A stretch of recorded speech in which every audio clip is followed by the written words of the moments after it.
buying cycle. Very important for a considered sale, whether we're talking B2B, B2C, nonprofit. But I've got an example up here that is a little bit more specific to B2B. And one of the things that I think you get a picture of as soon as you see one of these pictures is, okay, there's a standard process. Key is there's not a standard process. There's not a standard buying cycle.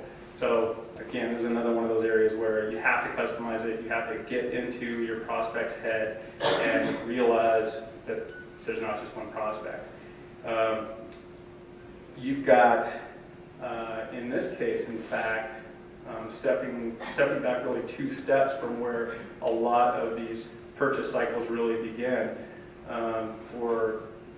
In a lot of situations, especially where we're dealing with a new paradigm or a new type of a product, we're trying to speak to a prospect that doesn't even realize they have a problem. So we established a couple of early steps saying we need to get the prospect to recognize that they have a problem in the first place and recognize that they don't just live with that problem, there are solutions.